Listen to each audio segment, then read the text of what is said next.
नमस्कार, first India news देख रहे हैं आप। आपके साथ मैं हूं दिव्या तिवारी। राजस्थान के कुछ विभागों में ये कैसी अव्यवस्था का आलम। मंत्रियों का आरोप है कि अधिकारी उनकी नहीं सुनते और अधिकारी भी मंत्रियों के व्यवहार पर उंगली उठाते हैं। ये कैसे हालात हैं जहां एक तरफ कोरोना संकट के बाद खड़ी हुई चुनौती में कामकाज को पटरी पर लाना है, तो दूसरी तरफ विभागों में मंत्री बनाम अधिकारी का आलम है। सवाल ये है कि क्या सवाल सिर्फ अधिकारियों पर ही है या अधिकारियों पर एक उंगली उठाने वाले मंत्रियों पर भी 4 उंगलियां उठती हैं। आखिर ऐसे हालात में कैसे लौटेगी पटरी पर जिंदगी, इसी पर आज चर्चा। जवाब तो देना पड़ेगा हमें।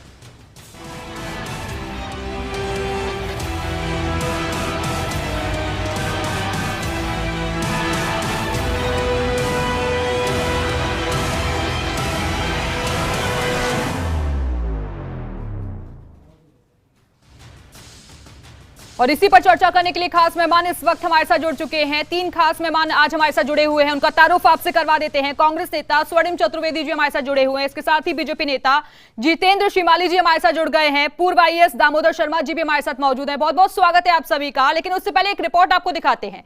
पर्यटन मंत्री विश्वेंद्र सिंह की अपने विभाग के अधिकारियों से अदावत की खबरें कई बार कई मंचों पर खुलकर सामने आई है, लेकिन गुरुवार की रात को विश्वेंद्र सिंह ने विभाग की जन्मपत्री ही खोलकर रख दी।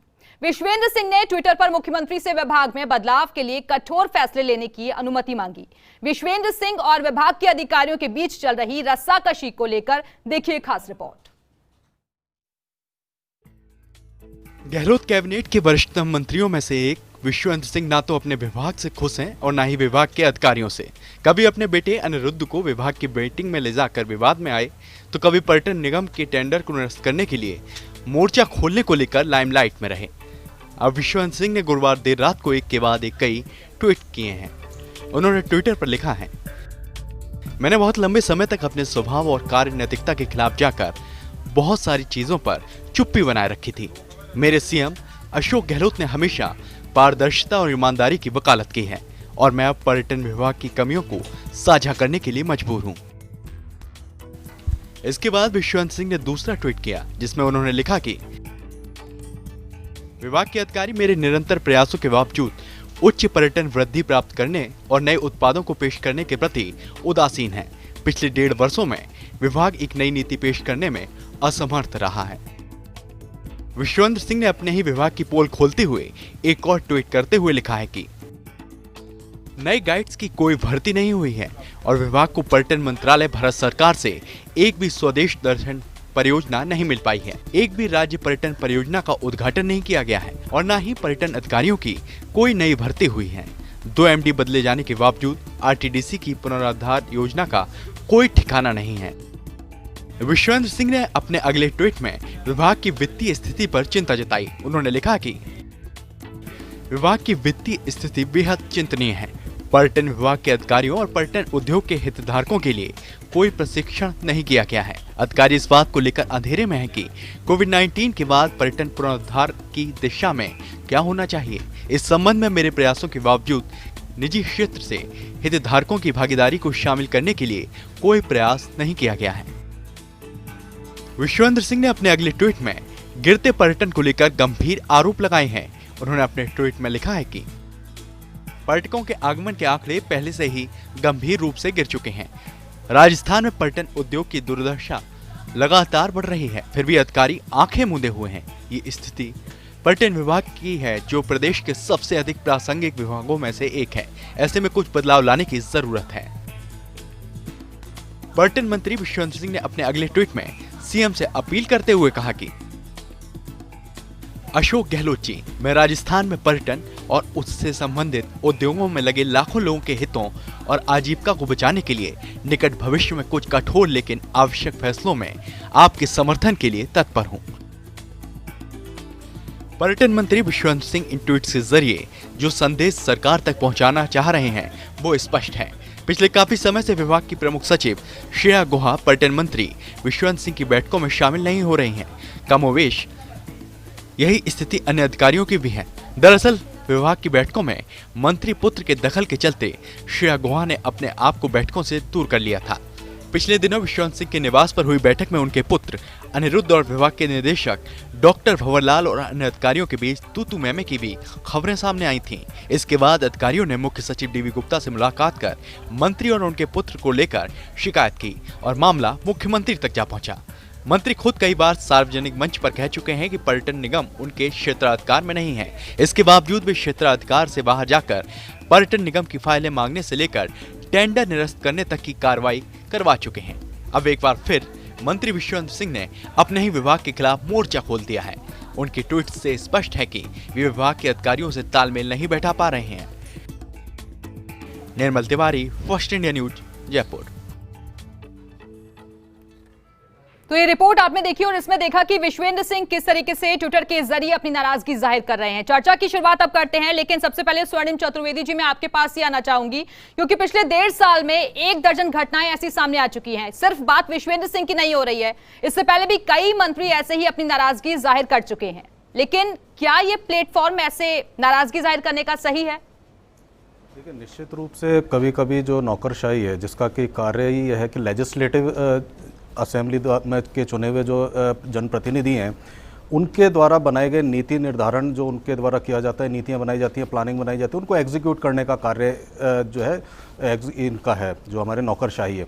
लेकिन कभी कभी ऐसा होता है, ये देखने में आया, कई दफ़ा आया और कई सरकारों के सामने ये समस्या आई थी कि नौकरशाही जो है वो अपने कार्य करने में उतनी तत्पर नज़र नहीं आती है और ऐसे में उनके खिलाफ कार्रवाई करने का अधिकार सरकार के पास होता है। सरकार ने समय समय पर कार्रवाई भी की है, नौकरशाही में बदलाव करते इसीलिए होते रहे हैं। और आज भी जो बात ये सामने आई है, अभी पूरी क्या इसमें किससे नाराजगी है किसकी, ये तो बाद में पता पड़ेगा। वो तो कह रहे हैं कि कई बार सरकार तक भी उन्होंने अपनी चीजों को पहुंचाया, लेकिन संज्ञान ही नहीं लिया जा रहा है। नहीं, देखिए, सरकार तो में तो आप शामिल हैं, ये वरिष्ठ मंत्री हैं, कैबिनेट स्तर के मंत्री हैं और सरकार में आपने जो बात कही है वो कही है कि पारदर्शिता की बात श्री गहलोत साहब कहते हैं और पारदर्शिता की बात करते हैं, उसको फॉलो करते हुए उसके नाते इन्होंने जो है ये कमियां सामने रखी हैं सबके सामने। क्योंकि जो भी कमियां हैं, जो मनमुटाव है या टकराव है, वो तो आगे जाकर के पता पड़ेगा किससे है। लेकिन ये निश्चित रूप से तय बात है कि अगर अधिकारी कार्य नहीं करेंगे, कार्य नहीं करते हैं, सरकार की मंशा के अनुरूप नहीं करते हैं, जो सरकार ने नीति बनाई है उसको आगे नहीं बढ़ाते हैं और जनहित के जो फैसले सरकार लेती है उनको एग्जीक्यूट नहीं करते हैं, तो सरकार उनके खिलाफ कार्रवाई करती है। और ये तय बात है कि ऐसी स्थिति आनी भी नहीं चाहिए, क्योंकि नीति निर्धारण जब एक बार हो जाता है, सरकार की ने कोई निर्देश दे दिए हैं और वो अगर उनकी पालना में उनको जो है जनता तक उनका लाभ नहीं पहुंचाया जाता है, तो ये निश्चित रूप से अधिकारियों की एक कमी होती है। उनका निकम्मापन कहें चाहे कमी कहें, लेकिन ये गलत है और इसके खिलाफ सरकार जो है हमेशा कार्रवाई करती रही है। जितेंद्र श्रीमाली जी, आपका रुख करना चाहूंगी मैं। आखिरकार इसी रशाकशी में, अफसरों और मंत्रियों की रशाकशी में जनता क्यों पिसे? क्योंकि लाभ उसको नहीं मिल पा रहा है, विकास के कामकाज नहीं हो पा रहे हैं। देखिए, सबसे पहले तो मैं फर्स्ट इंडिया का धन्यवाद देना चाहूँगा कि फर्स्ट इंडिया के अंदर केवल सरकार का गुणगान ही नहीं, बल्कि सरकार में अगर कोई कमी है, कोई खामी रह गई है, तो उसको जनता तक पहुँचाने का कार्य कर रहे हैं। बहुत साधुवाद है। पर इसके साथ में ये करूँगा, जो अभी स्वर्णिम जी कह रहे थे कि अधिकारी जो होते हैं वो कहना नहीं मानते हैं, मैं कह रहा हूँ कि ये जो सरकार है वो सबसे निकम्मी और बिल्कुल भ्रष्ट सरकार है। क्योंकि आज विश्वेंद्र सिंह जी ने इस ट्विटर के माध्यम से ये बात स्पष्ट कर दी है कि मुख्यमंत्री जी की करनी और कथनी में कितना बड़ा फर्क है। सर, अभी की ये स्थिति नहीं है, हर सरकार में यही होता है सर। मैं वही कह रहा हूं, आपसी तालमेल की कमी क्यों रहती है? कि मुख्यमंत्री जी कहते तो ये है कि साहब स्वच्छता रहनी चाहिए, ईमानदारी रहनी चाहिए और पारदर्शिता रहनी चाहिए, परंतु वास्तविक रूप में यहाँ पर इस सरकार में कुछ भी नहीं हो रहा है। और यही नहीं, आप सचिन पायलट साहब का कल का उनका उठा के दीजिए, उन्होंने जो अखबार में आज छपा है कि मैं आशा करता हूं गृह मंत्री से और गृह मंत्रालय से आशा करता हूं कि वो इस एमएलए को सुरक्षा प्रदान करेंगे। आप ये देखिए कि यहाँ पर मंत्री सर, आप दूसरे के घर में मत झांकिए, आप लोगों के घर में क्या है वो सबको पता है। सर, दूसरे के घर में मत झांकिए, सबको पता है कि आप लोगों के घर में भी क्या है। अभी सर मुद्दे पर आते हैं, अभी सर मुद्दे पे आते हैं। नौकरशाही हावी है, नौकरशाही हावी है और आपकी सरकार के दौरान तो एमएलए मंत्री जितने जनप्रतिनिधि हैं, चाहे कितना बड़ा हो, उसकी नौकरशाही सुनती नहीं थी। आज कम से कम, और आप बिल्कुल गलत बात जो बोले, वहीं सरकार पे किसी ने आरोप आज तक नहीं लगाया कि नौकरशाही हावी है यहाँ पे। तो निश्चित तौर के ऊपर ऐसे अधिकारियों को संरक्षण दिया जा रहा है। दामोदर शर्मा जी, ऐसे अधिकारियों को संरक्षण सर एक एक करके रिएक्शन लेते हैं। दामोदर शर्मा जी के पास अब चलते हैं। दामोदर शर्मा जी, क्या वाकई में बहुत टफ हो जाता है, मुश्किल हो जाता है काम करना जब सरकारें बदलती हैं अधिकारियों के लिए?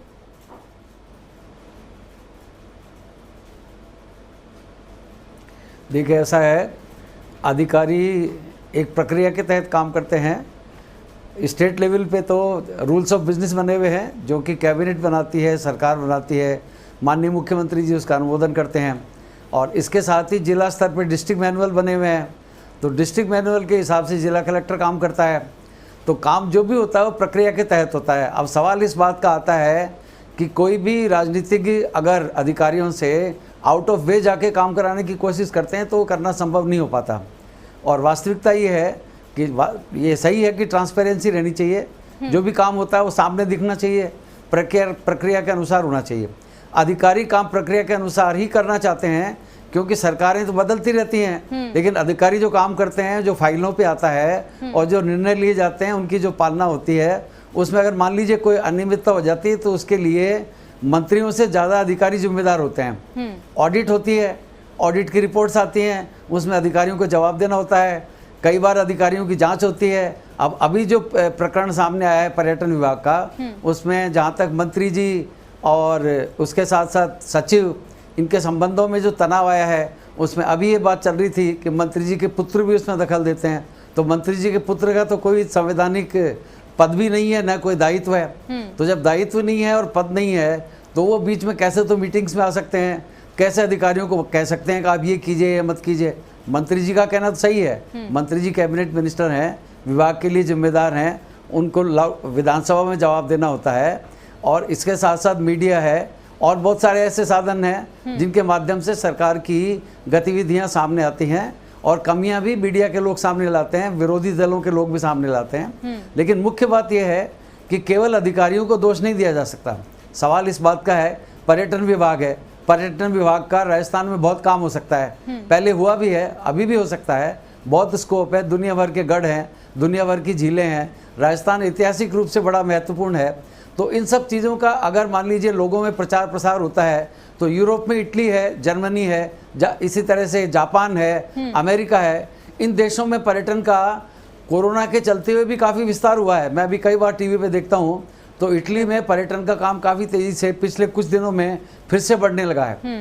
तो इस तरह की जो स्थिति है जिसमें उन देशों में कोरोना का असर बहुत हुआ है, काफी लोगों की डेथ हुई है, राजस्थान में भी पर्यटन अगर हम देखें तो प्रभावित यहाँ पर हुआ है। स्वर्णिम चतुर्वेदी जी, लेकिन जिस बात का जिक्र अभी दामोदर शर्मा जी कर रहे हैं कि आउट ऑफ द वे जाकर अगर चीजें होती हैं तो उसमें फिर अगर कुछ खामियां भी होती हैं तो उसके लिए जिम्मेदारी अधिकारियों की बनती है, इसी को लेकर आपत्ति रही है?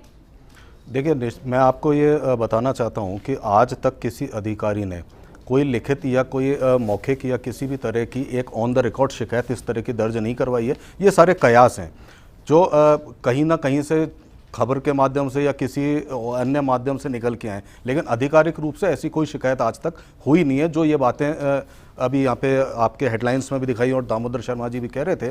लेकिन एक बात तो ये तय है कि देखिए, पर्यटन विभाग जो था पिछली सरकार के दौरान, इसके जो इतना गर्त में ये गिरा, उससे पहले कभी पर्यटन विभाग की ऐसी स्थिति नहीं थी। जो होटल्स थे वो बेचे जा रहे थे, बेचने के काम हो रहे थे। बिल्कुल, हम जवाब दे रहे हैं, सुनिए।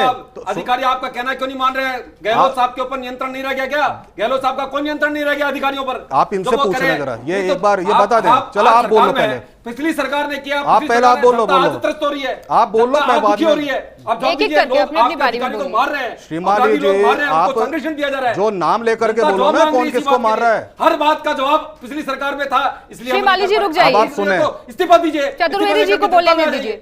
श्रीमाली जी रुक जाइए। जनता ने आपको चुनावों में, पिछली सरकार में ऐसा हो गया था। श्रीमाली जी, जनता ने आपको चुनावों में आईना दिखा दिया, तो अब सुने और सुने 2 मिनट। मुख्यमंत्री जी के देखिए, पर्यटन विभाग गर्त में चला गया, होटल्स बेचे जा रहे थे और वहाँ पे जितने भी वहाँ पे कर्मचारी थे उन कर्मचारी को हटाया गया, पोस्ट खत्म की गई। ये सारा पिछले सरकार के दौरान हुआ।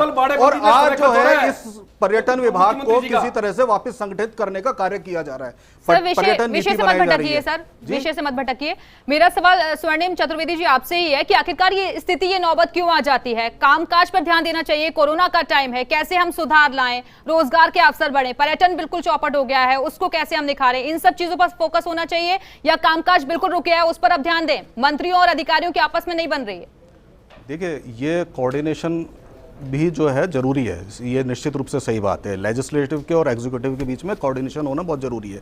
यदि कहीं कोई अवरोध आता है, गतिरोध आता है, तो उसको भी दूर किया जाता है, और दूर करने के तरीके होते हैं, वो होते भी हैं, होते रहे।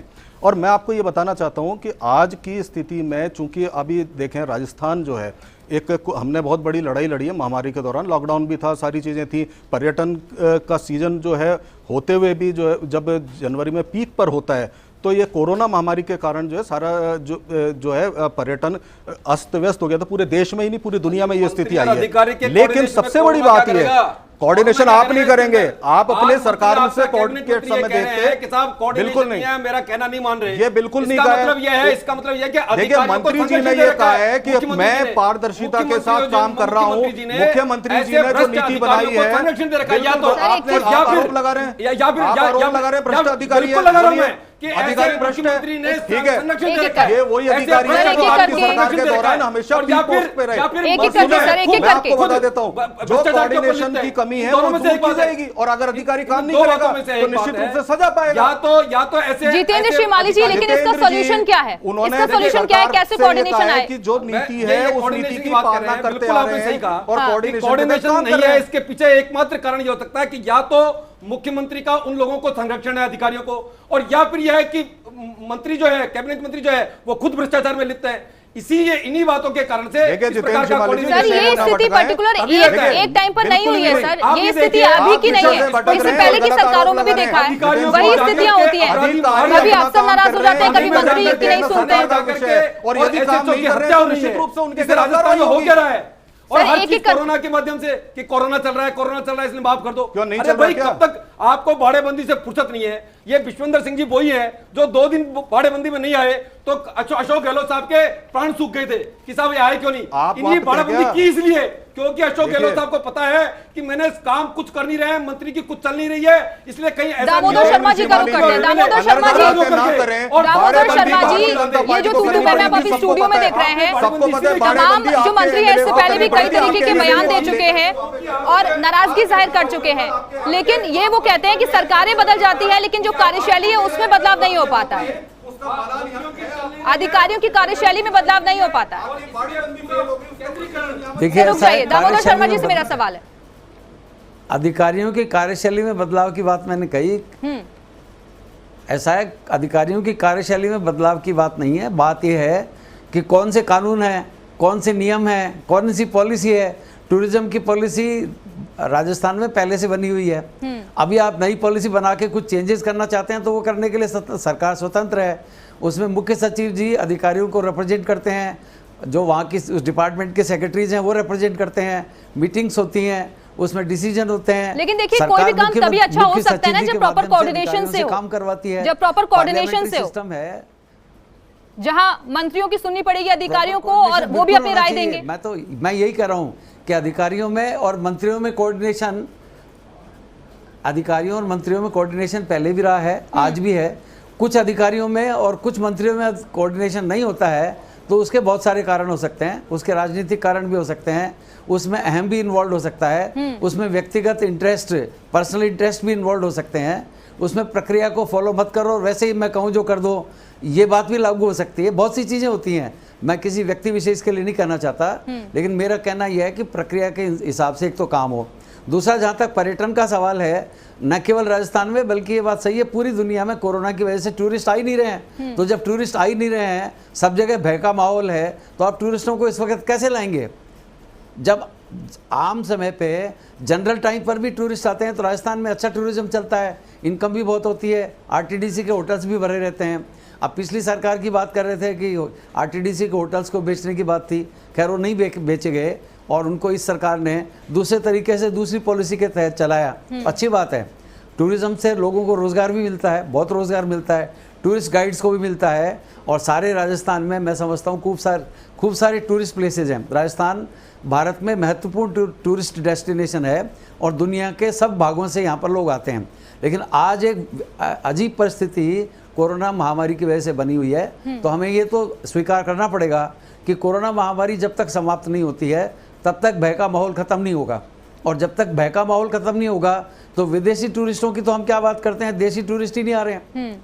आपने काफ़ी दिन तक टूरिस्ट प्लेसेस को फ्री रखा, बहुत सारे दुर्ग और जयपुर के बहुत से टूरिस्ट प्लेसेस को पहले फ्री रखा, फिर आधे टिकट पे आपने कहा टूरिस्ट आए, लोग देखने के लिए आए। अब अपन कह रहे हैं कि पूरे टिकट पे लोग आए। लेकिन अब जो माहौल चल रहा है उसका दिव्या जी आपको पता है और हमारे जो दोनों और पार्टिसिपेंट्स हैं उनको पता है। महामारी की वजह से स्थिति आज ऐसी है कि टूरिस्टों को हम ला नहीं सकते, उनको मजबूर नहीं कर सकते। बिल्कुल, और वो इसी समय वजह से आएगा जब पर्यटन व्यवसाय आएंगे। पर भी इसका असर देखा जा रहा है। जितेंद्र श्रीमाली जी, आप कुछ कहना चाहते हैं? देखिए, सबसे पहले तो ये है कि टूरिज्म जो है वो राजस्थान के अंदर अपने आप के अंदर एक बहुत बड़ा उद्योग है। ये बात बिल्कुल सही है कि आज टूरिस्ट नहीं आ रहा है, ये बात हो सकती है, परंतु आज हम जो समय मिला है उस समय को उपयोग करके हम टूरिज्म डिपार्टमेंट में जो कमियां रहती है हमेशा उनको दुरुस्त करने का कार्य किया जा सकता है। और शायद यही पीड़ा इस प्रकार की रही होगी जो मंत्री जी को इस प्रकार के ट्वीट करने पड़ रहे हैं। और मैं तो स्पष्ट रूप से कहना चाह रहा हूं कि आखिर ये स्थिति जो टकराव की स्थिति बन क्यों रही है, और ये इससे डिपार्टमेंट में नहीं है, केवल टूरिज्म डिपार्टमेंट की बात नहीं है। आप गृह मंत्रालय में देख लीजिए, आप खनिज विभाग में देख लीजिए, ऐसे कई सारे डिपार्टमेंट है जहां पर आप चिकित्सा विभाग में देख लीजिए कितनी बड़ी बड़ी खामियां और कितने बड़े बड़े भ्रष्टाचार हो रहे हैं, कितने बड़े बड़े घोटाले हो रहे हैं। ये सब सारी स्थितियां चल रही है। उसके पीछे एकमात्र कारण यह है कि या तो सरकार का पूरी तरह से ध्यान जो है वो अपनी सरकार को बचाने में लगा हुआ रहता है। और इसीलिए जब बाड़ेबंदी चल रही थी तो बाड़ेबंदी करने का मूल कारण यही रहा क्योंकि पूरा स्वर्णिम चतुर्वेदी जी, आखिरकार ये नौबत क्यों आ रही है कि ये सिर्फ एक विभाग की आवाज नहीं, कई विभाग से मंत्री ऐसी आवाज उठा चुके हैं। कई विपक्ष में वोट नहीं डल जाए इसलिए उन्होंने बाड़ेबंदी करने की जरूरत पड़ी। ये स्पष्ट हो गया है और आज के इस ट्वीट से बिल्कुल स्पष्ट हो गया है कि पूरी सरकार, आधी से अधिक सरकार के मंत्री पूरी तरह से निराश है और हताश है। ये स्पष्ट हो गया है। देखिए, मैं आपको ये बताना चाहता हूँ कि सरकार और सरकार के सभी मंत्री, पूरी कांग्रेस, सारे एमएलए, सारे कार्यकर्ता, हम सब एक हैं, एकजुटता के साथ हम कार्य करते हैं। तो सचिन पायलट ने आज क्यों बोला? सचिन पायलट साहब ने क्यों बोला? ये आप कांग्रेस की तरफ से ना बोले, आप बीजेपी की तरफ से बोले। आप गृह मंत्री जी से अपेक्षा की जाती है जितेंद्र शिवाली जी, एमएलए की रक्षा करें। बिल्कुल, बोलना पड़ा उनको। आप क्यों बोलना पड़ा? देखिए, कोई सहानुभूति के दो शब्द अगर बोलने में कोई आपको बुराई नजर आती है तो मेरी समझ से पर है कि आपकी सोच क्या हो सकती है। आपके समय में तो बड़े बड़े कांड हो जाते थे और कोई एफआईआर दर्ज नहीं होती थी। ध्यान रखें, इसकी जान जोखिम में नहीं डालें। गृह मंत्री जी से वो मुख्यमंत्री जी जो गृह मंत्री जी उनसे पूछ रहे हैं। स्वर्णिम चतुर्वेदी जी, देखिए, मैं आपसे एक, ये मामला सिर्फ एक विभाग का नहीं है सर, इससे पहले भी कई मंत्री ऐसे ही आवाज उठा चुके हैं, बयान दे चुके हैं, तो आखिरकार ये नौबत क्यों आ रही है? देखिए, जब अधिकारी से अगर कोई तारतम्य नहीं बैठता है, जो मंत्री जी की मंशा है या जो सरकार की मंशा है उसके अनुरूप यदि कोई अधिकारी काम नहीं करता है या समझ नहीं पाता है उससे, या उससे समझ ना समझने के कारण कोई दूसरी दिशा में अगर कार्य करना चाहता है तो ऐसी परिस्थिति में निश्चित रूप से जो है नीतियों का टकराव होता है। नीतियां जो है, जो हमारी नीतियां यदि उसको फॉलो नहीं करते हैं, एग्जीक्यूट नहीं किया जाता है, जनता तक नहीं पहुंचाया जाता है, तो निश्चित रूप से सरकार जो है उसका नाराज होना, सरकार के जो मंत्री हैं उनका नाराज होना स्वाभाविक है। और मंत्री जी ने अपने ट्वीट में स्पष्ट किया कि वो अब कड़े निर्णय लेने वाले हैं, निर्णय लेंगे। तो आप निर्णयों का इंतजार कीजिए और निर्णय जो है निश्चित रूप से देश हित में, राजस्थान के हित में, जनता के हित में ही होंगे। और यदि कोई अधिकारी, मान लीजिए अधिकारी हर स्तर के होते हैं, जो छोटे स्तर से लेकर बड़े स्तर तक होते हैं, आप किसी एक अधिकारी का नाम नहीं ले सकते हैं, किससे कहां तारतम्य, कौन विभाग में कार्य करने में कहां जो है सक्षम नहीं है, उसके खिलाफ कार्रवाई की जाएगी। बहुत बहुत शुक्रिया आप सभी मेहमानों का चर्चा में शामिल होने के लिए। तो मंत्री बनाम अधिकारी की जो रस्साकशी देखी जा रही है, उम्मीद करते हैं कि आने वाले वक्त में सब कुछ बेहतर स्थिति में दिखाई देगा। इसी के साथ ही चर्चा में इतना ही, दीजिए इजाजत, नमस्कार।